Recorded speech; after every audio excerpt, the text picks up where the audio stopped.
إن الحمد لله وحده والصلاة والسلام على من لا نبي بعده أما بعد فأعوذ بالله من الشيطان الرجيم والذي أرسل رسوله بالهدى ودين الحق ليظهره على الدين كله ولو كره المشركون.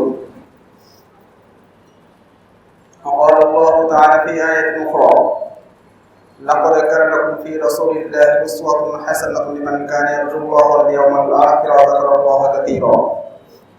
وقال النبي صلى الله عليه وسلم: لا يؤمن أحدكم حتى يكون هواه تبعا لما جئت به. صدق الله العظيم وصدق رسوله الكريم ونحن على ذلك لمن الشاهدين والشاكرين والحمد لله رب العالمين. আপনারা সবাই ভালো আছেন তো? আল্লাহ তাআলা আমাদেরকে এবং মুসলিম উম্মাহকে সবসময় ভালো রাখুন। আমরা জাতি হিসাবে মুসলমানই তো আমাদের পরিচয়। প্রত্যেক জাতির একটি আদর্শ এবং একটি লক্ষ্য থাকে। তো মুসলমান জাতিরও একটি লক্ষ্য, একটি আদর্শ, একটি মানহাজ রয়েছে। যখন কোনো জাতি তার লক্ষ্য এবং উদ্দেশ্য এবং তার মানহাজ ভুলে ভিন্ন পথে পরিচালিত হয়, তখন সে জাতির ঐতিহ্য, সে জাতির শৌর্যবীর্য এবং সে জাতির ইতিহাস নষ্ট হয়ে তারা পরাজিত এবং লাঞ্ছিত এবং অপদস্থ হতে থাকে। তো মুসলমানদের মানহাজ, মুসলমানদের পথ এবং মুসলমানদের জন্য আদর্শ কি, এ বিষয়ে আমাদের ইনশাআল্লাহ কিছু আলোচনা করার চেষ্টা করব। মুসলমানদের আদর্শ ব্যাপারে কোরআনের মধ্যে সুস্পষ্ট আয়াত রয়েছে। আউযু বিল্লাহি মিনাশ শাইতানির রাজীম। লাকাদ কানা লাকুম ফি রাসূলিল্লাহি উসওয়াতুন হাসানাহ। নিঃসন্দেহে তোমাদের জন্য আল্লাহর রাসূল সাল্লাল্লাহু আলাইহি ওয়াসাল্লামের জীবনের মধ্যে রয়েছে উত্তম আদর্শ। তো এখানে মুসলিম জাতি এই উম্মার জন্য মডেল বা যিনি আদর্শ, যাকে অনুকরণ করা হয়, তিনি হলেন কে? আমাদের প্রিয় নবী মুহাম্মদ রাসূলুল্লাহ সাল্লাল্লাহু আলাইহি ওয়াসাল্লাম। তো আমাদের নবী সাল্লাল্লাহু আলাইহি ওয়াসাল্লামের সিরাত, রাসূলুল্লাহ সাল্লাল্লাহু আলাইহি ওয়াসাল্লামের জীবনী আমরা নানাভাবে পাঠ করি, বিভিন্ন আঙ্গিকে আমরা আলোচনা করি, বিভিন্ন দৃষ্টিকোণ থেকে এটার আলোচনা শুনে থাকি। কিন্তু সামগ্রিকভাবে রাসূলুল্লাহ সাল্লাল্লাহু আলাইহি ওয়াসাল্লামের জীবনী আমরা খুব কম মানুষই আছি, বিজ্ঞ আলেম এবং যারা অধ্যয়ন প্রিয় তারা ছাড়া অধিকাংশ মানুষ রাসূলুল্লাহ সাল্লাল্লাহু আলাইহি ওয়াসাল্লামের পূর্ণাঙ্গ জীবন, তার জীবনের সকল দিক অধিকাংশ মানুষের কাছে স্পষ্ট নয়। আমরা রাসূলুল্লাহ সাল্লাল্লাহু আলাইহি ওয়াসাল্লামের শুধু একটি দিক, শুধুমাত্র তার একটি চরিত্র, তার একটি আলোচনায় শুধু আমাদের মুসলমানদের মাঝে প্রসিদ্ধ, এবং আমরা রাসূলুল্লাহ সাল্লাল্লাহু আলাইহি ওয়াসাল্লামকে সেই চিত্র এবং তার সেই রূপ এবং সেই আদর্শ দিয়ে তাকে চিনে থাকি। আমাদের মুসলিম সমাজে রাসূলুল্লাহ সাল্লাল্লাহু আলাইহি ওয়াসাল্লামের একটি সিফাত বা তার গুণ বলা হয় রাহমাতুল লিল আলামিন। আপনি বিভিন্ন বইয়ের নাম শুনেছেন, রহমতের নবী, বিভিন্ন কবিতা, বিভিন্ন গীতি এবং বিভিন্ন কাব্যের মধ্যে শুনে থাকেন দয়ার নবী। রহমতের নবী, দয়ার নবী, রাহমাতুল লিল আলামিন, এটা রাসূলুল্লাহ সাল্লাল্লাহু আলাইহি ওয়াসাল্লামের একটি দিক, একটি চরিত্র, তার জীবনের একটি অংশ।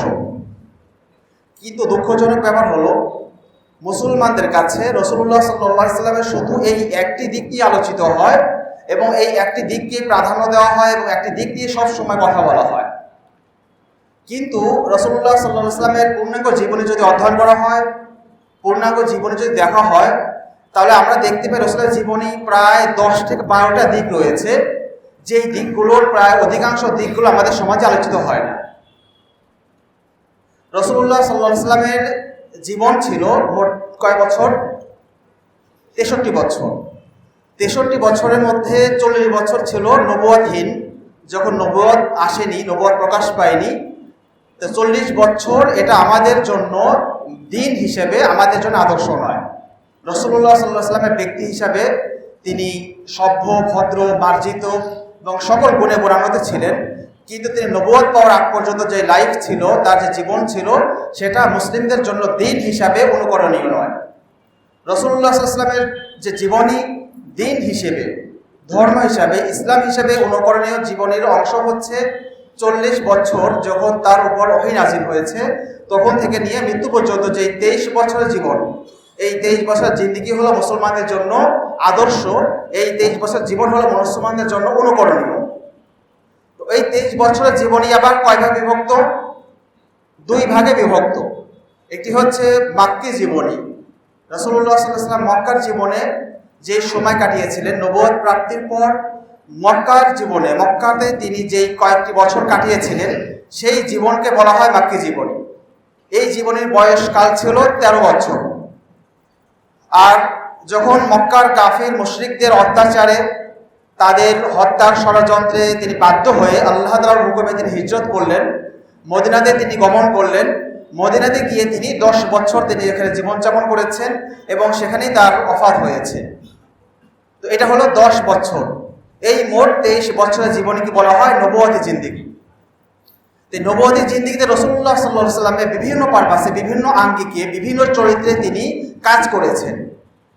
যদিও বয়স এবং নবুয়তের জিন্দেগির সময়কাল ছিল অল্প, কিন্তু তার কাজ ছিল অনেক ব্যাপ্ত, অনেক ব্যাপ্তিময় এবং অনেক বিশাল।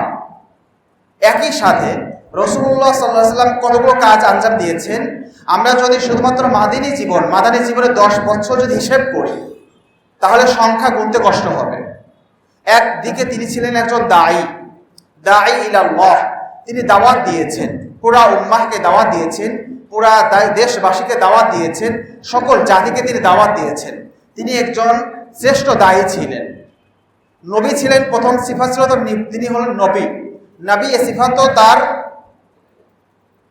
মানে স্পষ্ট বৈশিষ্ট্য, যে বিষয়ে কোনো সন্দেহ নেই, যেটা তার নবুয়তের আগ থেকেই যে বৈশিষ্ট্য আল্লাহ তাআলা তাকে দিয়েছিলেন, যেটা প্রকাশ পেয়েছে 40 বছর বয়সে। কিন্তু তার প্রকাশ্য যেই বৈশিষ্ট্য,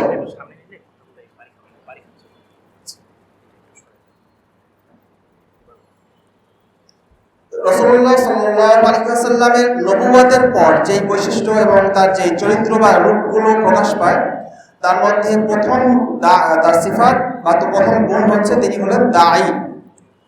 তো রাসূলুল্লাহ সাল্লাল্লাহু আলাইহি ওয়াসাল্লামের নবুয়ত প্রাপ্তির পরে তার প্রথম যে বৈশিষ্ট্য ছিল, তিনি হচ্ছেন মুসলমান এবং অমুসলমান পুরা পৃথিবীর সকল মানুষের জন্য তিনি হচ্ছেন দাঈ ইলাল্লাহ, আল্লাহ তাআলার দিকে আহ্বানকারী। দ্বিতীয় নম্বর বৈশিষ্ট্য, রাসূলুল্লাহ সাল্লাল্লাহু আলাইহি ওয়াসাল্লামের দ্বিতীয় নম্বর বৈশিষ্ট্য ছিল তিনি ছিলেন মুআল্লিম। তিনি একজন শিক্ষক, খয়রুল মুআল্লিম। তিনি শ্রেষ্ঠ শিক্ষক ছিলেন পুরা জাতির জন্য, পুরা মানব জাতির জন্য তিনি ছিলেন একজন শ্রেষ্ঠ শিক্ষক, মুআল্লিম। 3 নম্বর, তিনি ছিলেন একজন সমাজ সেবক। তিনি সামাজিক বিভিন্ন কল্যাণকর এবং সমাজের বিভিন্ন ভালো ভালো কাজ তিনি আঞ্জাম দিয়েছেন। সমাজে বিভিন্ন ঝগড়া, বিভিন্ন মামলা, বিভিন্ন সমস্যার সমাধান করেছেন, মানুষের সাথে মিশেছেন, মানুষের সাথে বিভিন্ন বিষয়গুলো নিয়ে আলোচনা করেছেন, তাদের বিপদে পাশে দাঁড়িয়েছেন, এতিমদেরকে তিনি খাবার দিয়েছেন, বিধবাদের তিনি আশ্রয় দিয়েছেন, মানুষকে তিনি দান করেছেন। সামাজিকভাবে তিনি মানুষের সাথে মিশে গিয়েছিলেন। তিনি সামাজিক একজন ব্যক্তিত্ব ছিলেন, যিনি কোনো আলাদা দল, আলাদা কোনো ব্যক্তি বা মসজিদ মাদ্রাসা কেন্দ্রিক যেমন এক ঘরে এক কোনো কিছু মানুষ থাকে, এমন ছিলেন না। তিনি সবার সাথে মিশতেন, সবার সাথে কথা বলতেন, তিনি সবার সাথে তিনি উঠা বসা করতেন, হাঁটাচলা করতেন।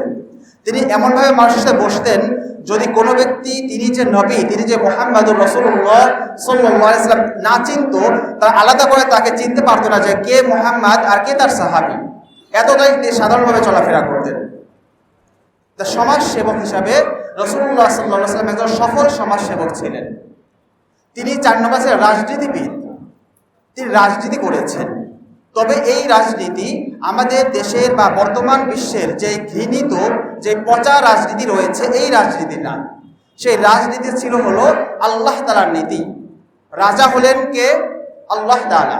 তিনি হলেন মালিকুল আমলাক, সকল বাদশার বাদশাহ, সেই মহান বাদশাহ যিনি রব্বুল আলামিন, তার যেই নীতি, তার যেই বিধান, তার যেই কিতাব, তার যে আইন, এই বিধান এবং আইন এবং নীতি নিয়ে যেই রাজত্ব করেছেন, যে শাসন কার্য পরিচালনা করেছেন, সেটাকে বলা হয় প্রকৃত রাজনীতি।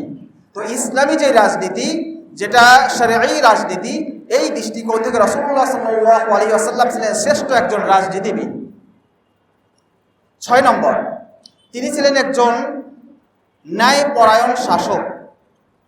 তিনি যেমন একজন ব্যক্তি ছিলেন, তিনি যেমন বাজার ঘাট করতেন, যেমন তিনি সমাজ সেবা করতেন, যেমন তিনি এতিমদের মাথায় হাত বোলাতেন, তিনি যেমন মানুষকে দান সাদাকা করতেন, অনুরূপভাবে তিনি পুরা একটা ভূখণ্ড তিনি ন্যায়পরায়ণতার সঙ্গে এবং সুষ্ঠুভাবে, অত্যন্ত দৃঢ়তার সাথে, তিনি শৃঙ্খলার সাথে তিনি এক বিশাল একটি ভূখণ্ড শাসন করেছেন। এই জন্য রাসূলুল্লাহ সাল্লাল্লাহু আলাইহি ওয়াসাল্লামের একটি বৈশিষ্ট্য, তার একটি চরিত্র ছিল, তিনি একজন শ্রেষ্ঠ ন্যায়পরায়ণ শাসক। 7 নম্বর, তিনি ছিলেন একজন ন্যায়পরায়ণ বিচারক। তিনি যেমন শাসক ছিলেন, একই সাথে তিনি বিচারকও ছিলেন। আজকের যুগে যেমন শাসন ব্যবস্থা, বিচারিক ব্যবস্থা ভিন্ন ভিন্ন, কিন্তু রাসূলুল্লাহ সাল্লাল্লাহু আলাইহি ওয়াসাল্লাম একই সাথে তিনি যেমন শাসক ছিলেন, একই সাথে তিনি বিচারকও ছিলেন।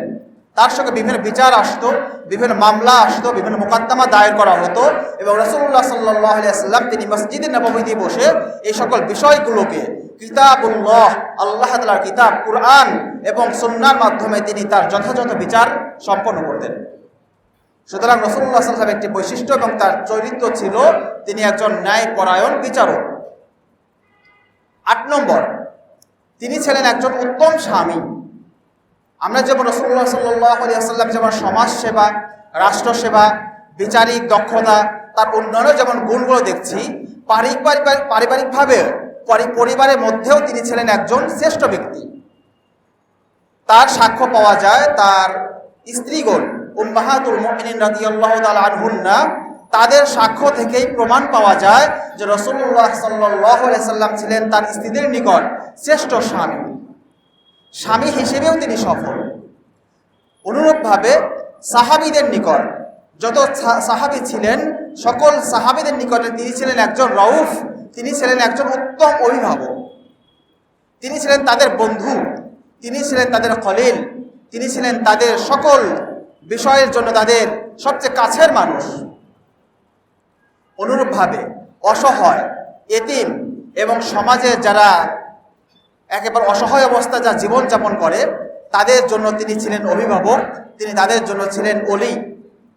সমাজের এবং ওই রাষ্ট্রের, ওই ভূখণ্ডের কোনো দরিদ্র, কোনো এতিম এবং কোনো নিঃস্ব ব্যক্তি কখনো নিজেকে অসহায় ভাবত না, নিজেকে কখনো ক্ষুদ্র এবং নিজেকে কখনো ভয় পেত না, এবং নিজেকে কখনো আলাদা করে তার চিন্তা করা লাগতো না, যতক্ষণ রাসূলুল্লাহ সাল্লাল্লাহু আলাইহি ওয়াসাল্লামের শাসনকাল এবং তার কর্তৃত্ব এবং তার পুরা মদিনার মধ্যে তার যে শাসন ব্যবস্থা ছিল, ততদিন পর্যন্ত মদিনাতে কোনো ব্যক্তি তার নিরাপত্তা নিয়ে, তার পরিবার নিয়ে, তার জীবন ব্যবস্থা নিয়ে কখনো তাকে চিন্তা এবং প্রেশারিতে পড়তে হয়নি।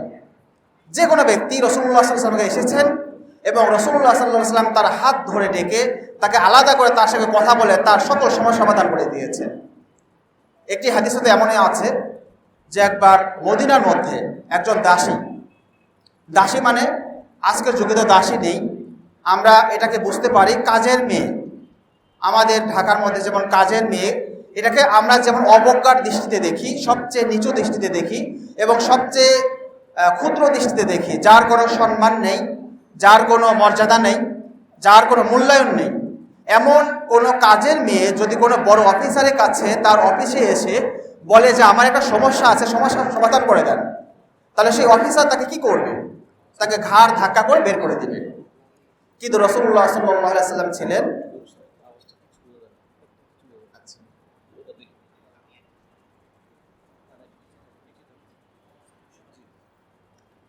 রাসূলুল্লাহ সাল্লাল্লাহু আলাইহি ওয়াসাল্লাম তিনি ছিলেন মদিনা এবং পুরা আরবে তিনি শাসক। সবাই তার আনুগত্য স্বীকার করেছে, সবাই তার বশ্যতা স্বীকার করে নিয়েছে।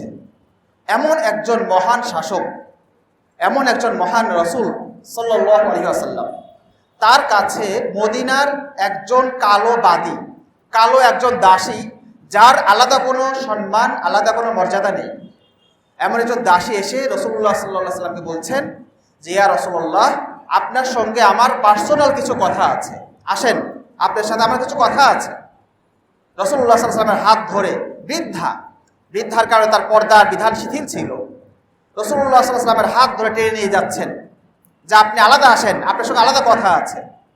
রাসূলুল্লাহ সাল্লাল্লাহু আলাইহি ওয়াসাল্লাম বাধ্য ছেলের মতো, একজন মা বাবা তার সন্তানকে ডাকলে যেমন বাধ্য সন্তানের মতো চলে যায়, রাসূলুল্লাহ সাল্লাল্লাহু আলাইহি ওয়াসাল্লাম নত হয়ে বিনয় হয়ে ওই দাসী এবং বাদীর তার ডাকে সাড়া দিয়ে আস্তে আস্তে পাশে সরে গেলেন, তার কথা শুনলেন, তার অভিযোগ জানলেন এবং তার সমস্যার সমাধান করে আবার মসজিদ চলে আসলেন।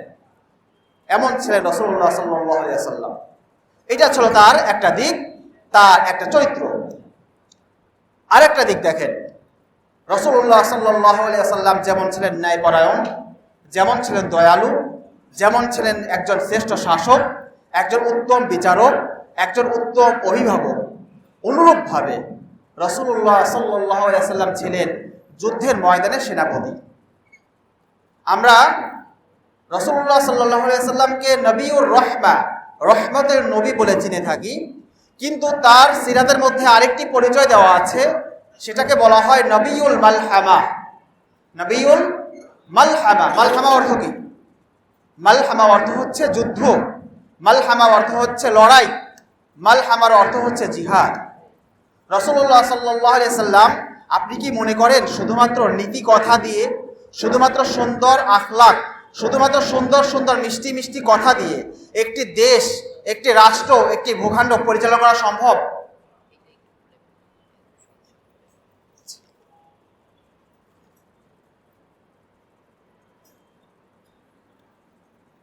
তো একটি রাষ্ট্র, একটি ভূখণ্ড কখনো শুধুমাত্র মিষ্টি কথার মাধ্যমে কখনো পরিচালনা করা সম্ভব না।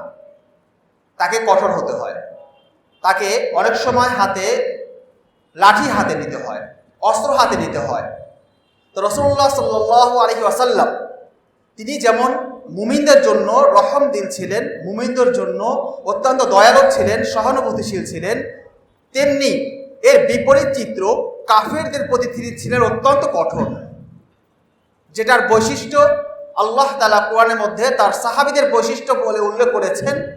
মুহাম্মাদুর রাসূলুল্লাহ ওয়াল্লাযীনা মাআহু আশিদ্দাউ আলাল কুফফার রুহামাউ বাইনাহুম। মুহাম্মদ হলেন আল্লাহর রাসূল, আর তার সঙ্গী সাথী যারা সাহাবায়ে কেরাম আছেন তারা হলেন কাফেরদের প্রতি অত্যন্ত কঠোর, আর মুমিনদের জন্য তারা পরস্পরে তারা সহানুভূতিশীল, তারা পরস্পরে রহমদিল, পরস্পরের প্রতি দয়ালু। এই বৈশিষ্ট্য ছিল রাসূলুল্লাহ সাল্লাল্লাহু আলাইহি ওয়াসাল্লামের, যে তিনি যেমন ছিলেন দয়ালু তেমনই ছিলেন কঠোর। যেমন তিনি এক হাতে এতিমদের মাথায় হাত বুলাতেন, অনুরূপভাবে দুর্বৃত্ত, সন্ত্রাসী এবং যারা এই আল্লাহর জমিনে যারা ফাসাদ তৈরি করে, যারা অরাজকতা সৃষ্টি করে, যারা বিশৃঙ্খলা তৈরি করে, তাদের বিরুদ্ধে তিনি হাতে লাঠি তুলে নিয়েছেন, হাতে তলোয়ার তুলে নিয়েছেন এবং সেই ফাসাদ সৃষ্টিকারী বিশৃঙ্খলাকারীদেরকে তিনি শায়েস্তা করেছেন। এই ইতিহাস, সিরাতের এই অংশগুলো আমাদের কাছে আলোচনা খুব কম করা হয়, আমরা এই অংশের সাথে খুব অপরিচিত। যারা সিরাত পড়েছি আমরা কি বলতে পারি রাসূলুল্লাহ সাল্লাল্লাহু আলাইহি ওয়াসাল্লামের জীবনে, তার 10 বছরের জীবনে কয়টি যুদ্ধ হয়েছে? 27টি যুদ্ধ না, 27টি হচ্ছে মাগাজি আর সারিয়া। যুদ্ধের দুটা ধরন ছিল। রাসূলুল্লাহ সাল্লাল্লাহু আলাইহি ওয়াসাল্লামের সময় যে যুদ্ধগুলো হয়েছিল সেই যুদ্ধের দুটা নাম ছিল। একটি নাম হচ্ছে গাজওয়া, এটাকে অনেকে মাগাজি বলে বহুবচন, গাজওয়া, আর একটি হচ্ছে সারিয়া। গাজওয়া বলা হয় এমন যুদ্ধ যেই যুদ্ধে স্বয়ং রাসূলুল্লাহ সাল্লাল্লাহু আলাইহি ওয়াসাল্লাম নিজে শরীক হয়েছেন, এমন যুদ্ধকে বলা হয় কি? গাজওয়া। আরেকটি হচ্ছে সারিয়া হলো যেই যুদ্ধগুলো রাসূলুল্লাহ সাল্লাল্লাহু আলাইহি ওয়াসাল্লাম প্রেরণ করেছেন অন্য কোনো ব্যক্তির মাধ্যমে, কিন্তু তিনি কোনো কারণবশত তিনি সেই যুদ্ধে শরীক হননি, এমন যুদ্ধকে বলা হয় সারিয়া। তো মাগাজি বা গাজওয়ার সংখ্যা কয়টি? এটা নিয়ে বেশ কিছু মত রয়েছে। সর্বনিম্ন মত হলো 16টি, এরপরে আরেকটি মত রয়েছে 19টি, আরেকটি মত রয়েছে 21টি, আরেকটি মত রয়েছে 24টি, আরেকটি মত রয়েছে 27টি, এবং এই মতটি হলো সবচেয়ে শক্তিশালী মত। আর সারিয়ার সংখ্যা, এটা নিয়েও বেশ কিছু মতানৈক্য রয়েছে। সারিয়ার সংখ্যা কেউ বলেছেন 21টি, কেউ বলেছেন 35টি, কেউ বলেছেন 38, কেউ বলেছেন 40, কেউ 42, কেউ 48, কেউ 56, কেউ 65 বা 66। বেশ কিছু মত রয়েছে। সারিয়ার সংখ্যা মতভেদ হওয়ার কারণ হলো যে কিছু কিছু সারিয়ার মধ্যে রাসূলুল্লাহ সাল্লাল্লাহু আলাইহি সাল্লাম তিনি সেনাবাহিনী গঠন করে সেখানে যুদ্ধ পাঠাতে চেয়েছিলেন, কিন্তু কোথাও কোথাও সৈন্য সংখ্যা কম হওয়ার কারণে কিংবা তাদের রসদপত্র কম হওয়ার কারণে কিছু কিছু সারিয়া এটা পুরোপুরি প্রেরণ করা হয়নি, যার কারণে ইতিহাসবিদগণ সংখ্যা উল্লেখ নিয়ে কিছু মতভেদ করেছে। তো যাই হোক, সারিয়া এবং গাজওয়ার সংখ্যা মিলে প্রায় 100-র কাছাকাছি রাসূলুল্লাহ সাল্লাল্লাহু আলাইহি ওয়াসাল্লামের যুগে কি হয়েছে? যুদ্ধ হয়েছে। তো রাসূলুল্লাহ সাল্লাল্লাহু আলাইহি ওয়াসাল্লামের সময়ে যে যুদ্ধগুলো হয়েছে, যুদ্ধগুলো কি পরস্পরে সৌজন্য, মুসাফাহা, মুআনাকা হয়, নাকি এখানে রক্তপাত হয়? যুদ্ধটা হয় কি ভয়ঙ্কর, যুদ্ধটা হয় আগুনের মতো, যেখানে এক দল আর এক দলকে জ্বালিয়ে দিতে চায়, এক দল আর এক দলকে ভস্মীভূত করতে চায়। তাহলে যুদ্ধের ইতিহাস এটা সিরাতের অংশ নাকি অংশের বাহিরে? যদি অংশ হয়ে থাকে, আল্লাহ তাআলা বলেছেন লাকাদ কানা লাকুম ফি রাসূলিল্লাহি উসওয়াতুন হাসানাহ, নিঃসন্দেহে তোমাদের রসুলের মাঝে, আল্লাহ রসুল সাল্লাল্লাহু আলাইহি সাল্লামের মাঝে তোমাদের জন্য রয়েছে উত্তম আদর্শ। তাহলে রাসূলুল্লাহ সাল্লাল্লাহু আলাইহি সাল্লামের জীবনী, এই জীবনীর মাঝে রাসূলুল্লাহ সাল্লাল্লাহু আলাইহি সাল্লামের যেমন তার কিছু ছিল নরম জীবন, কিছু ছিল তার বিনয়ী জীবন, কিছু ছিল তার সৌন্দর্যময় জীবন, অনুরূপ তার জীবনে আরেকটি পার্ট, আরেকটি অংশ রয়েছে, যে অংশের মধ্যে রয়েছে কঠোরতা, যে অংশের মধ্যে রয়েছে কিছুটা অন্যদের প্রতি বিরোধিতা, অন্যদেরকে দমন করা, এবং যত ধরনের নোংরা, যত ধরনের দুর্বৃত্ত এবং যত ধরনের যারা ক্ষতি করে, বিশৃঙ্খলা তৈরি করে, তাদেরকে দমন করার জন্য যত ধরনের কঠোর আইন রয়েছে, সেই আইন প্রয়োগের কঠোর রূপও রয়েছে রাসূলুল্লাহ সাল্লাল্লাহু আলাইহি ওয়াসাল্লামের জীবনীতে। তো জীবনে এই দুটি অংশ, আমাদের দুইটা অংশই জানতে হবে। যদি আমরা শুধুমাত্র একটি অংশ জানি আর একটি অংশকে অস্বীকার করি, তাহলে আল্লাহ তাআলা আমাদের জন্য দুটো শাস্তি রাখবেন। একটি হচ্ছে দুনিয়ার জীবনের শাস্তি, আর একটি হলো আখিরাতের জীবনের শাস্তি। সেই শাস্তিটা কি? কুরআনের মধ্যে আল্লাহ তাআলা বলেছেন আফাতুমিনুনা বিবাদিল কিতাবি ওয়া তাকফুরুনা বিবাদ, তোমরা কি আল্লাহ তাআলার কিতাবের কিছু অংশ তোমরা বিশ্বাস করো আর কিছু অংশ তোমরা অস্বীকার করো? ফামা জাযাউ মান ইয়াফআলু যালিকা মিনকুম, তোমাদের মধ্যে কোনো ব্যক্তি, যে ব্যক্তি এমন কাজ করবে যে শরিয়ার কিছু অংশ স্বীকার করবে আর কিছু অংশ অস্বীকার করবে, কিছু অংশ অবিশ্বাস করবে, তার শাস্তি একমাত্র হবে এটাই, ইল্লা খিজিউম ফিল হায়াতিদ দুনিয়া, যে তার পার্থিব জীবনে রয়েছে তার জন্য লাঞ্ছনাকর জীবন। ওয়া ইয়াউমাল কিয়ামাতি ইউরাদ্দুনা ইলা আশাদ্দিল আযাব, আর কিয়ামত দিবসে তাদেরকে কঠিন আযাবের দিকে তাদেরকে নিয়ে যাওয়া হবে। ওয়াল্লাহু বিগাফিলিন আম্মা তা'মালুন, আর তোমরা যা করছো তোমাদের কাজ এবং তোমাদের কর্মপন্থার ব্যাপারে আল্লাহ তাআলা উদাসীন নন। তো আমরা যদি রাসূলুল্লাহ সাল্লাল্লাহু আলাইহি ওয়াসাল্লামের জীবনী অনুসরণ করতে চাই, তাহলে আংশিক অনুসরণ করতে হবে নাকি পূর্ণাঙ্গ অনুসরণ করতে হবে? পূর্ণাঙ্গ অনুসরণ করতে হবে। এক নম্বর পয়েন্ট। আমরা 2 নম্বর পয়েন্টে আলোচনা করছি যে রাসূলুল্লাহ সাল্লাল্লাহু আলাইহি ওয়াসাল্লামের কোন জীবনীর কোন অংশটা আমাদের বর্তমানে একবিংশ শতাব্দীর মুসলিমদের কাছে আমাদের কাছে স্পষ্ট আর কোন অংশটা অস্পষ্ট। তো যেই অংশটা স্পষ্ট সেটা হচ্ছে রাসূলুল্লাহ সাল্লাল্লাহু আলাইহি ওয়াসাল্লামের শুধুমাত্র ব্যক্তিগত জীবনের কিছু অংশ। ব্যক্তিগত জীবনের কিছু অংশ কি ছিল? রাসূলুল্লাহ সাল্লাল্লাহু আলাইহি ওয়াসাল্লামের ব্যক্তি জীবনের কিছু অংশ ছিল, তার কিছু ইবাদত ছিল, তার কিছু আখলাক ছিল, তার কিছু মুআমালা লেনদেন ছিল।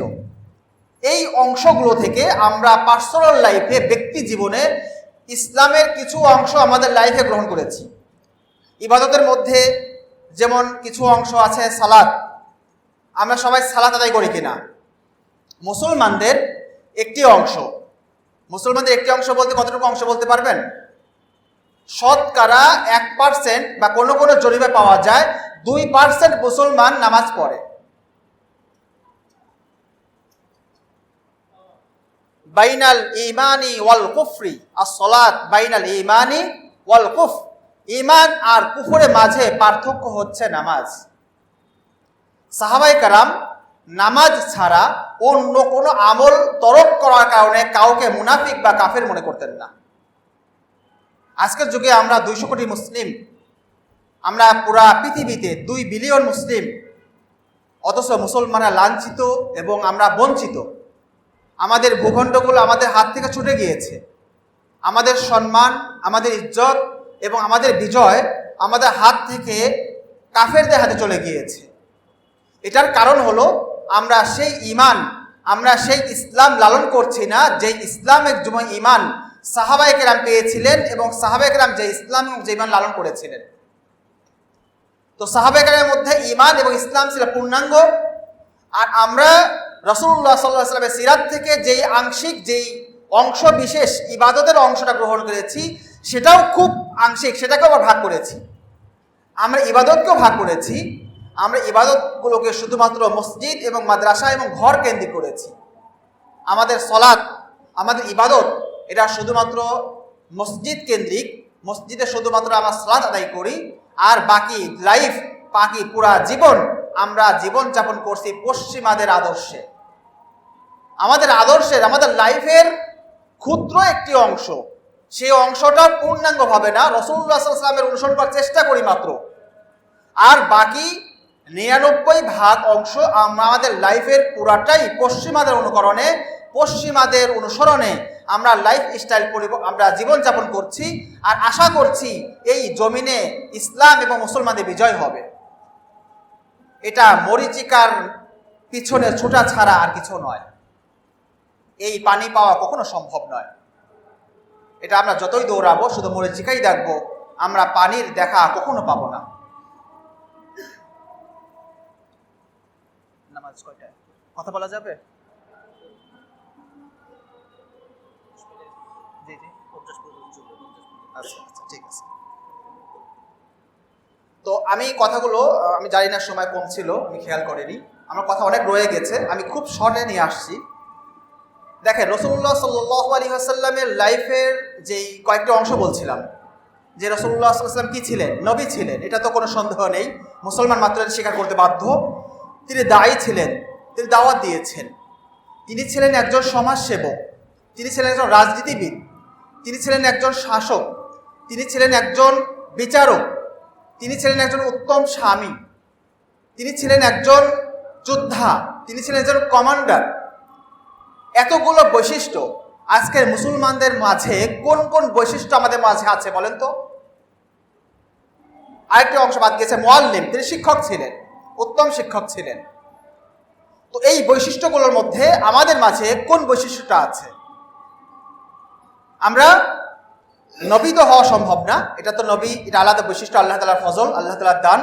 নবী ছাড়া বাকি যে বৈশিষ্ট্যগুলো আছে এটা এই উম্মার বৈশিষ্ট্য। ওয়ারাসাতুল আম্বিয়া, যারা নবীদের ওয়ারিস, রাসূলুল্লাহ সাল্লাল্লাহু আলাইহি ওয়াসাল্লাম যেই কাজগুলো আঞ্জাম দিয়েছেন, উম্মাহ বিভিন্ন ভাগে বিভক্ত হয়ে, বিভিন্ন দলে বিভক্ত হয়ে এক একটা কাজ আঞ্জাম দিতে হবে, এক একটা কাজকে দায়িত্ব গ্রহণ করতে হবে, তাহলে এই উম্মার বিজয় আসবে। কিন্তু দুঃখের বিষয়, আমরা আমাদের এই সকল দায়িত্বকে ফেলে দিয়ে, আমরা রাসূলুল্লাহ সাল্লাল্লাহু আলাইহি ওয়াসাল্লামের মানহাজকে আমরা পিছনে রেখে, আমরা পশ্চিমাদের মানহাজ, আব্রাহাম লিঙ্কনের মানহাজকে গ্রহণ করে আমরা এই দুনিয়ায়, এই জমিনে আল্লাহর দ্বীনকে বিজয় করার চেষ্টা করছি। এটা স্পষ্ট ভুল এবং স্পষ্ট প্রতারণা ছাড়া আর কিছুই নয়। আমরা আজকে রাসূলুল্লাহ সাল্লাল্লাহু আলাইহি ওয়াসাল্লামের লাইফ স্টাইল ফলো করতে গিয়ে আমরা বলছি যে আমরা শুধু নামাজ আদায় করব, আমরা শুধু রোজা পালন করব, আমরা সাদাকা, দান সাদাকা করব, আমরা হজ করব, আমরা মসজিদ করব, মাদ্রাসা করব, আমরা উত্তম মুসলমান হয়ে গিয়েছি।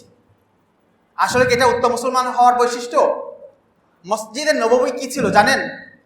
মসজিদে নববী একই সাথে যেমন ইবাদত গাহ ছিল, এটা ইবাদতের একটি জায়গা ছিল, একই সাথে এটা বিচার কেন্দ্র ছিল, এটা আদালত, একই সাথে এটা শাসন কার্য পরিচালনার সংসদ ছিল, একই সাথে এটা সামাজিক বিভিন্ন সমস্যার সমাধানের জায়গা ছিল। তো আমাদের বর্তমান মসজিদগুলো নামাজ শেষ, মসজিদ তালাবদ্ধ, মসজিদে কোনো নামাজের সময় ছাড়া কোনো জায়গা পাওয়া যায় না।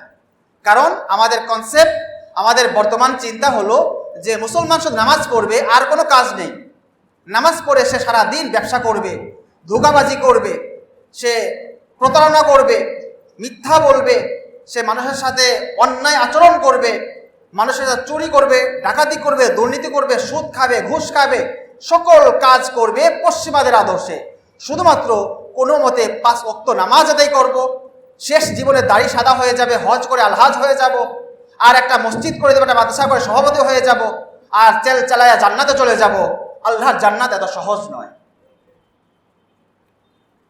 রাসূলুল্লাহ সাল্লাল্লাহু আলাইহি ওয়াসাল্লাম বলেছেন, ক্বালা নবী সাল্লাল্লাহু আলাইহি ওয়াসাল্লাম, মান ক্বালা লা ইলাহা ইল্লাল্লাহ সিদকাম মিন কলবিহি দাখালাল জান্নাহ।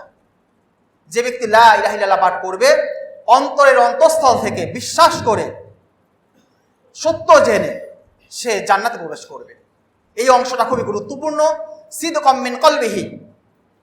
এক সময় আমাদেরকে বোঝানো হতো যে লা ইলাহা ইল্লাল্লাহ পাঠ করলেই জান্নাতে। সন্দেহ নাই, এটা সহিহ হাদিস। কিন্তু লা ইলাহা ইল্লাল্লাহ এই অংশ, এটা এতটাই ভারী কিভাবে হলো যে আবু জাহাল, আবু লাহাব, উতবা, সাইবা এই কালিমার ওয়েট, ওজন এটা গ্রহণ করতে পারলো না। কেন?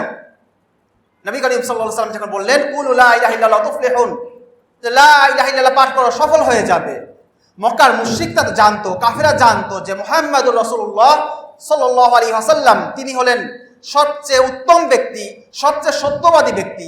কিন্তু তিনি যখন এই কালিমার দাওয়াত দিয়েছেন, এই কালিমার দাওয়াত দেওয়ার পরে তিনি সবার শত্রু হয়ে গেলেন কেন? তার দাওয়াতের প্রথম পয়েন্টটা কি ছিল দেখেন, লা ইলাহা ইল্লাল্লাহ, আল্লাহ ছাড়া কোনো ইলাহ নেই। এখানে এই কালিমার অর্থের মধ্যেও আমরা কিছুটা চেঞ্জ করে ফেলেছি, কিছু অর্থ বাদ দিয়ে ফেলেছি। আমরা অর্থ বলছি আল্লাহ ছাড়া কোনো মাবুদ নেই।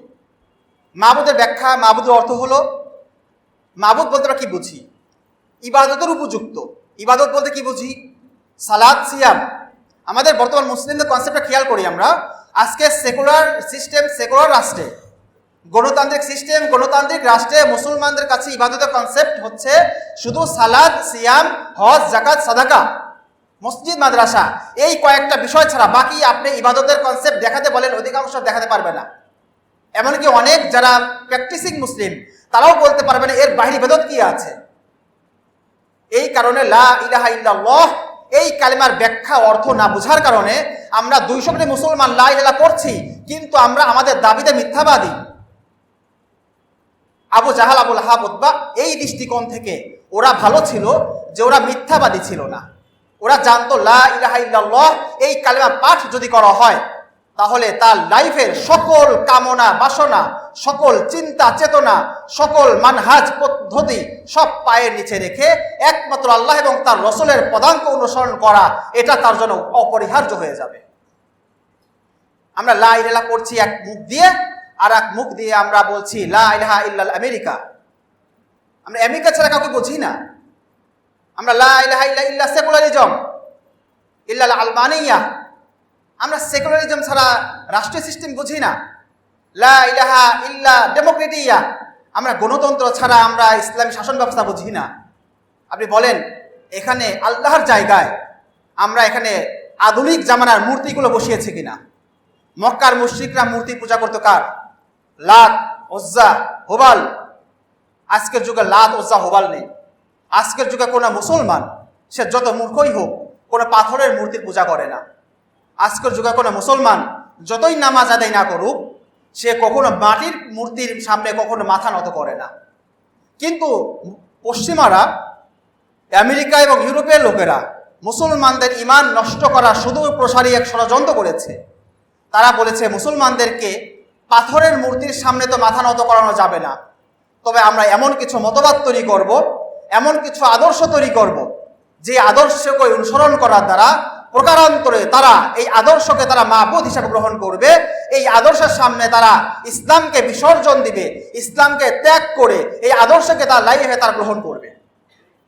আজকের যুগে মুসলমানরা রাষ্ট্রীয় ব্যবস্থায়, বিচারিক ব্যবস্থায়, আইনি ব্যবস্থায়, সামাজিক ব্যবস্থায়, পারিবারিক ব্যবস্থায়, এমনকি ব্যক্তি জীবনের অনেক অঙ্গনে ইসলাম ছাড়া সেকুলারিজম এবং ডেমোক্রেসি সিস্টেমকে গ্রহণ করেছে কিনা? তাহলে এই সিস্টেম যদি গ্রহণ করে থাকি, তাহলে লা ইলাহা ইল্লাল্লাহ এই কালিমার অর্থ কোথায় থাকলো? আমরা যে আল্লাহ ছাড়া কোনো ইলাহ মানি না, ইলাহ বলতে কি বোঝায়? ইলাহ বলতে বোঝায় যে যেই সত্তাকে আপনি সকল কিছু দিয়ে যাকে আপনি অনুসরণ করবেন, যার সামনে আপনি আপনার মাথাকে নত করবেন, আপনার সকল চাহিদা, আপনার সকল চিন্তা, আপনার সকল কথা এবং আপনার সকল ধরনের ফিকির তার কথার সামনে, তার নির্দেশের সামনে আপনি এখানে আত্মসমর্পণ করবেন। যেই সত্তার সামনে আত্মসমর্পণ করা হয় ওই সত্তাকে বলা হয় ইলাহ। ইলাহ যদি আপনি আল্লাহ ছাড়া দুনিয়ার বাকি সকল ইলাহকে যদি অস্বীকার না করেন, তাহলে এই কালিমার দাবিতে আপনি সত্যবাদী হতে পারবেন না। আর যদি এই কালিমার দাবিতে সত্যবাদী না হয়ে থাকেন, দাখল আল জান্নাহ, সেই ব্যক্তি জান্নাতে প্রবেশ করবে। রাসূলুল্লাহ সাল্লাল্লাহু আলাইহি ওয়াসাল্লামের এই বাণী, রাসূলুল্লাহ সাল্লাল্লাহু এই সুসংবাদ, এটার অন্তর্ভুক্ত আপনি হতে পারবেন না। তো লা ইলাহা ইল্লাল্লাহ, আপনি আল্লাহ ছাড়া অন্য ইলাহকে অস্বীকার কিভাবে করবেন? সূরা বাকারার মধ্যে আল্লাহ তাআলা জবাব দিয়েছেন, ফামান ইয়াকফুর বিত-তাগুত ওয়া ইউমিন বিল্লাহ ফাকাদ ইসতামসাকা বিল উরওয়াতিল উসকা। যে ব্যক্তি তাগুতকে অস্বীকার করবে এবং আল্লাহর প্রতি ঈমান আনয়ন করবে, সে ব্যক্তি শক্ত রজ্জু, শক্ত হাতল সে আঁকড়ে ধরল। শক্ত রজ্জুর নাম হলো ইসলাম। ইসলামকে আঁকড়ে ধরার জন্য আল্লাহ তাআলা শর্ত দিয়েছেন দুটি। একটি হচ্ছে ফামান ইয়াকফুর বিত-তাগুত, যে তাগুতকে অস্বীকার করবে। 200 কোটি মুসলমান আপনি জরিপ করেন, 199 কোটি প্লাস মুসলমান হবে যা তাগুত জীবনে শোনেই নেই। তাগুতের অর্থ কি? বাকি 1 কোটির মধ্যে দেখবে 99 লক্ষ তাগুতের অর্থ বলতে পারবে না। অথচ নিজেদেরকে আমরা মুসলমান দাবি করছি। আমরা বিজয়ী হওয়ার জন্য চেষ্টা করছি, আন্দোলন করছি, বিক্ষোভ করছি, প্রতিবাদ করছি, ইসলামী আইন বাস্তবায়ন করার জন্য অনেক রক্ত ঝরাচ্ছি। জুলাই বিপ্লব গেল, কত বিপ্লব গেল, কত আন্দোলন গেল, কিন্তু পুরা পৃথিবীতে মুসলমানদের শাসন ব্যবস্থা প্রতিষ্ঠা কেন হচ্ছে না? এটার কখনো প্রশ্ন, এই উত্তর এটা খুঁজে দেখা কখনো চেষ্টা করেছি? আল্লাহ তাআলা জবাব দিয়েছেন, ওয়ালা তাহিনু ওয়ালা তাহজানু ওয়া আনতুমুল আ'লাউনা ইন কুনতুম মুমিনিন। যে তোমরা দুর্বল হয়েও না, তোমরা হীনমন্য হয়েও না, তোমরাই বিজয়ী হবে যদি তোমরা কি হয়ে থাকো? মুমিন হয়ে থাকো। মুমিন হওয়ার জন্য প্রথম কন্ডিশন হচ্ছে তাগুতকে অস্বীকার করা। আমরা তাগুত কাকে বলে? ইমাম ইবনুল কাইয়িম রাহিমাহুল্লাহ তাআলা তাগুতের সংজ্ঞা বলেছেন, কুল্লু মা তাজাওয়াজা বিহিল আদ ওয়াল হাদ। প্রত্যেক এমন বস্তু, প্রত্যেক এমন ব্যক্তি, প্রত্যেক এমন গোষ্ঠী, প্রত্যেক এমন সংঘ যাদের কারণে, যাদের শ্রদ্ধার কারণে, যাদের বাধার কারণে, যাদের আপত্তির কারণে আপনি আল্লাহর সীমাকে লঙ্ঘন করবেন, আপনার আল্লাহর সীমাকে, শরিয়ার সীমানাকে আপনি পার করবেন, অতিক্রম করবেন, এমন প্রত্যেক ব্যক্তি, এমন প্রত্যেক গোষ্ঠী, এমন প্রত্যেক সংঘ, এমন প্রত্যেক জামাতকে বলা হয় তাগুত। আজকের পৃথিবীতে তাগুতের সংখ্যা আছে নাকি নাই?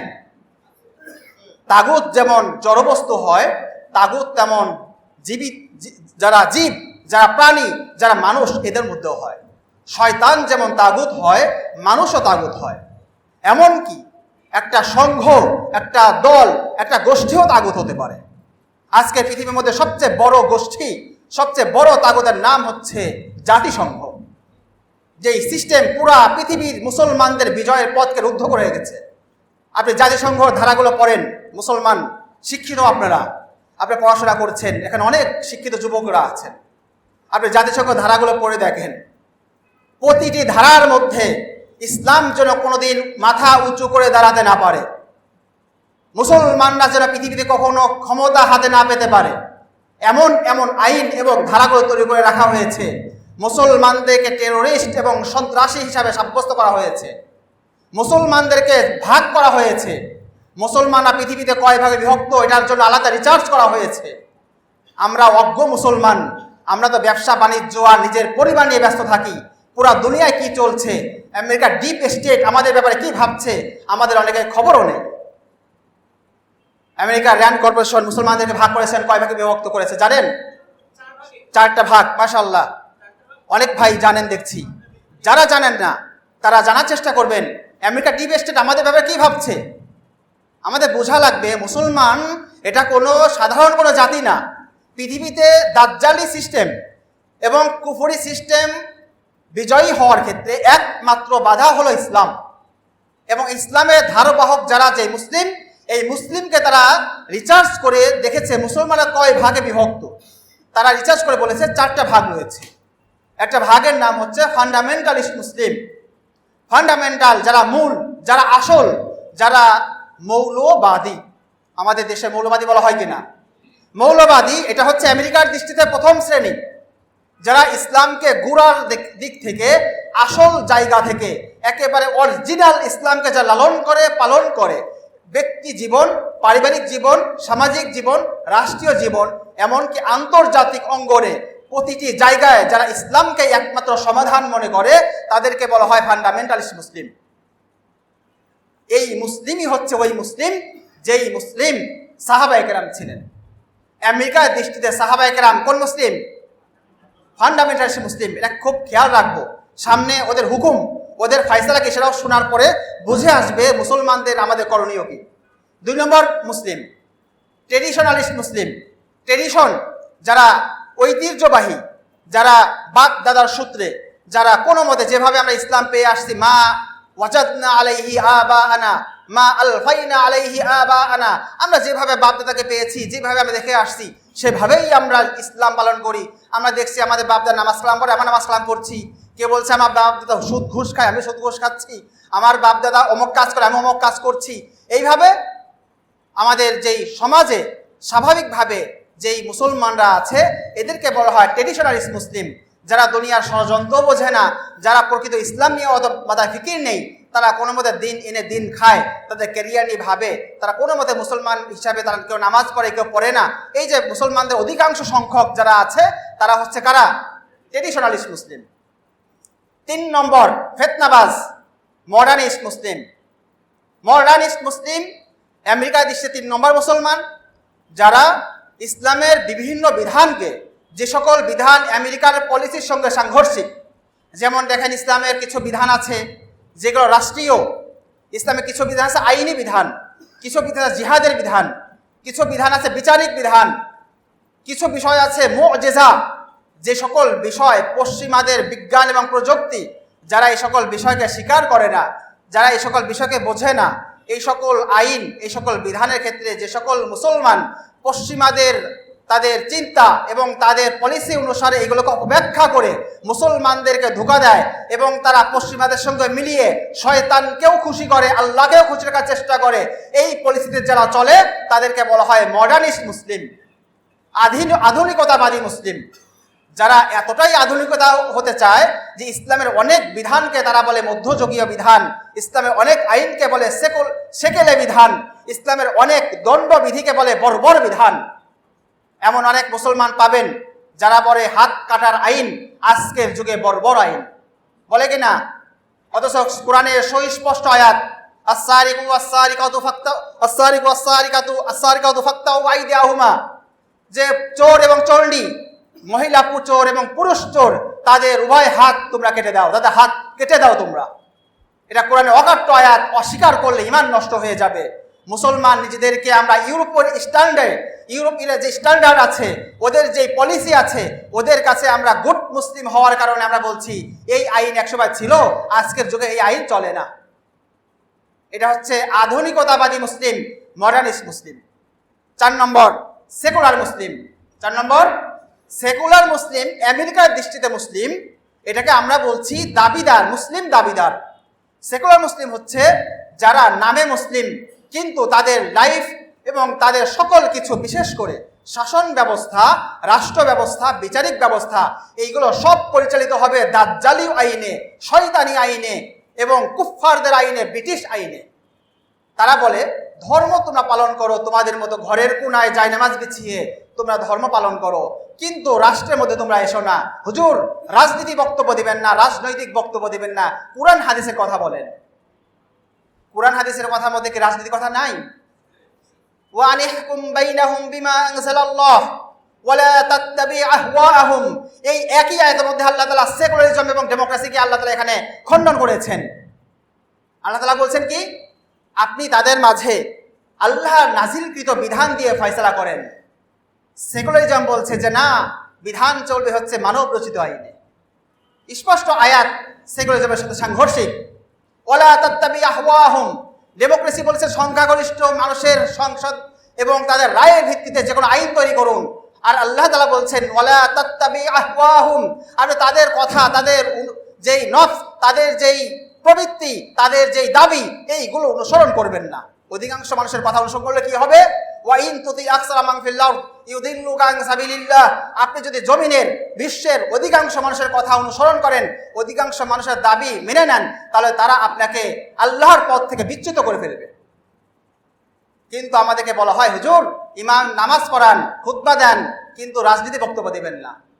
এটা হচ্ছে সেকুলার। এটা কি সেকুলার? যা ধর্ম নিরপেক্ষ, যারা ধর্ম মানে না, যা ধর্মকে স্বীকার করে শুধুমাত্র মসজিদ মাদ্রাসার জন্য, কিন্তু আল্লাহর আইন, আল্লাহর বিচারিক ব্যবস্থা, আল্লাহ তাআলার সংসদীয় ব্যবস্থা, আল্লাহ তাআলার যে শাসন ব্যবস্থা, এই ব্যবস্থাগুলোকে অস্বীকার করে। দিনকে মানতে হলে আল ইয়াউমা আকমালতু লাকুম দীনাকুম, আল্লাহ তাআলা আমাদের জন্য দিনকে পরিপূর্ণ করে দিয়েছেন। দিনকে আংশিক মানার কোনো সুযোগ নেই, দিনকে মানতে হলে পরিপূর্ণভাবে মানতে হবে। এই জন্য রাসূলুল্লাহ সাল্লাল্লাহু আলাইহি ওয়াসাল্লাম যে সিরাত নিয়ে কথা বলছিলাম, রাসূলুল্লাহ সাল্লাল্লাহু আলাইহি ওয়াসাল্লামের সিরাতের মধ্যে, রাসূলুল্লাহ সাল্লাল্লাহু আলাইহি ওয়াসাল্লামের জীবনের মধ্যে যে অনেকগুলো চিত্র, অনেকগুলো যে আদর্শ রয়েছে, সেই আদর্শগুলোর মধ্যে আমাদের এই সকল আদর্শগুলো যদি আমরা পড়ি, আমরা যদি অধ্যয়ন করি, তাহলে বুঝতে পারবো আজকের যুগে মুসলমানদের বিজয়, আজকের যুগে মুসলমানদের পরিত্রাণ এবং এই লাঞ্ছনা জীবন থেকে আমাদের মুক্তির উপায় কি, এই সিরাতের মধ্যে আমাদের শিক্ষা রয়েছে। তো আমাদের যে চারটা শ্রেণী মুসলমান আমরা শুনতে পেলাম, এই চারটা শ্রেণীর মধ্যে কোন প্রকারের মুসলমান প্রকৃত মুসলমান? ফান্ডামেন্টালিস্ট মুসলমান। কিন্তু আমেরিকার দৃষ্টিতে এই মুসলমানরা হচ্ছে টেররিস্ট মুসলিম। জি জি, এটা গালি। এবং এদেরকে বলা, ওদের হুকুমটা শোনেন, আমি এক মিনিটে বলছি, শেষ করছি। ফান্ডামেন্টালিস্ট মুসলিমদের ব্যাপারে ওদের নীতি হচ্ছে এরা হচ্ছে না মানুষ। এরা কি মানুষ? না মানুষ। এদের কোনো বিধান নাই, রাষ্ট্রীয় কোনো নাগরিক সুবিধা নেই, এদের কোনো আইন নেই, এদের কোনো বিচারিক কোনো সুবিধা নেই, এদের কোনো ধরনের সুবিধা দেওয়া হয় না। আপনার বাংলাদেশ থেকে শুরু করে পৃথিবীর বিভিন্ন রাষ্ট্রগুলোতে দেখেন, মুসলিম রাষ্ট্র, কাফের রাষ্ট্র দূরে থাক, নামধারী মুসলমান রাষ্ট্রগুলোতে দেখেন, এই যারা প্রকৃত মুসলমান, যা দাড়ি রাখে, যা টুপি রাখে, যারা হিজাব পরে, বোরকা পরে, তাদের পথ এবং তাদের জীবন সংকীর্ণ নাকি প্রশস্ত, প্রতিটি জায়গায় তাদের বাধা দেওয়া হয়। তাদের ছোট ছোট বিষয়গুলোকে তারা টেরোরিস্টের কারণ বলে, তারা দাঁড়িয়ে রাখতে বলে এরা টেরোরিস্ট, যারা বেকার নারীর দিকে না তাকালে বলে এরা কি জঙ্গি হয়ে যাচ্ছে, এরা সন্ত্রাসী হয়ে যাচ্ছে। অভিভাবকদের বোঝানো হচ্ছে যে আপনার সন্তান যেন বেশি বেশি চুপ না থাকে, সে তো মসজিদে বেশি না যেতে পারে, টাকটুপে কাপড় না পরে, সেজন্য হঠাৎ করে চেঞ্জ না হয়ে যায়, হঠাৎ করে হিদায়ত না পেয়ে যায়। এই যে বিভিন্ন ধরনের যেই হিন্ট দিয়েছে, তার বিভিন্ন ধরনের আলামত নিদর্শন দিয়েছে, এগুলো সব হলো ফান্ডামেন্টালিস্ট মুসলিমের আলামত। আর তারা বলছে এটা হচ্ছে সন্ত্রাসীদের আলামত। এই দ্বন্দ্ব, এটা স্পষ্ট দ্বন্দ্ব, এইটা হলো কুফর এবং ইমানের দ্বন্দ্ব। এই দ্বন্দ্ব আপনি কখনো নরম নরম কথায় দূর করতে পারবেন না। এই জন্য আজকের যুগে যদি ইসলামকে বিজয়ী করতে হয়, আপনাকে শক্ত হতে হবে, আপনাকে উঠে দাঁড়াতে হবে। আপনি হাতে আপনি শক্ত, এক হাতে যেমন কোরআন নেবেন, আর এক হাতে তলোয়ার নেবেন, এক হাতে আপনি শক্তি নেবেন, আর এক হাতে আপনি মুসলমানদেরকে হাতে আপনি সাহায্য করবেন, এক হাতে আপনি নিজের ভাইদেরকে গ্রহণ করবেন, আর এক হাতে কাফেরদেরকে মোকাবেলা করবেন। এই পথ যদি অবলম্বন না করেন, কাফেররা আপনাদেরকে কখনো গ্রহণ করবেন না, আপনাদেরকে কখনো সুযোগ দেবে না, আপনাদেরকে শুধু ধোঁকাই দেবে, আপনার সাথে প্রতারণাই করবে। এই জন্য আজকের যুগে ফান্ডামেন্টালিস্ট মুসলিম হওয়ার চেষ্টা করি আমরা। ট্রেডিশনালি মুসলিম যারা আছি তারা আস্তে আস্তে ফান্ডামেন্টালিস্ট মুসলিম হওয়ার চেষ্টা করব। আর মডার্নিস্ট মুসলিম এটা গুমরা, আর সেকুলার মুসলিম যারা এরা স্পষ্ট কাফের। সেকুলার যারা ইসলামের অর্ধেক দিন অস্বীকার করে। কাদিয়ানিরা শুধু নবীকে অস্বীকার করার যদি কাফের হয়ে যায়, সেকুলাররা যদি রাষ্ট্রীয় ব্যবস্থার দিনকে অস্বীকার করে, তারা কেন কাফের হবে না? এই জন্য জেনে বুঝে, যদি কোনো ব্যক্তি না জেনে হয়ে থাকে, হয়তো সে মুসলিম থাকতে পারে, কিন্তু কোনো ব্যক্তি জানে সেকুলারিজম কুফর, এই কুফর জানা সত্ত্বেও যদি কোনো ব্যক্তি সেকুলার ধর্ম গ্রহণ করে এবং সেকুলারিজমকে সে নিজের লাইফে স্টাইলকে ফলো করে, তাহলে সে ব্যক্তি কখনো মুসলমান থাকতে পারে না। এই জন্য নববী শিক্ষা এবং নববী সিরাত থেকে আমাদের শিক্ষা হলো যে আমরা রাসূলুল্লাহ সাল্লাল্লাহু আলাইহি ওয়াসাল্লামের দুইটা আদর্শ, নবিয়ুর রহমা এবং নবিয়ুল মালহামা, তিনি রহমতের নবী ছিলেন এবং তিনি যুদ্ধের নবী ছিলেন। এই দুইটা আদর্শ সাহাবায়ে কেরাম ফলো করেছিলেন। এই জন্য মাত্র 10 বছরের ব্যবধানে পুরা পৃথিবীর অর্ধেক সাহাবাদের পায়ের নিচে চলে আসছিল। আমরা এই দুটো আদর্শ ফলো করতে পারবো তো ইনশাআল্লাহ? ইনশাআল্লাহ আল্লাহ তাআলা আমাদেরকে রাসূলুল্লাহ সাল্লাল্লাহু আলাইহি ওয়াসাল্লামের পূর্ণাঙ্গ জীবনী, যেমনভাবে তিনি জীবনযাপন করেছেন এবং সাহাবায়ে কেরাম যেভাবে তাকে পদাঙ্ক অনুসরণ করে পুরা পৃথিবীতে দিন এবং ইসলামকে বিজয় করেছেন, আল্লাহ তাআলা আমাদেরকে তেমন জীবনী তেমন সিরাত অনুসরণ করে পুরা পৃথিবীতে দিন এবং ইসলামকে বিজয় করার তৌফিক দান করুন। ওয়া আখিরু দাওয়ানা আলহামদুলিল্লাহি রাব্বিল আলামিন। আসসালামু আলাইকুম ওয়া রাহমাতুল্লাহি ওয়া বারাকাতুহু।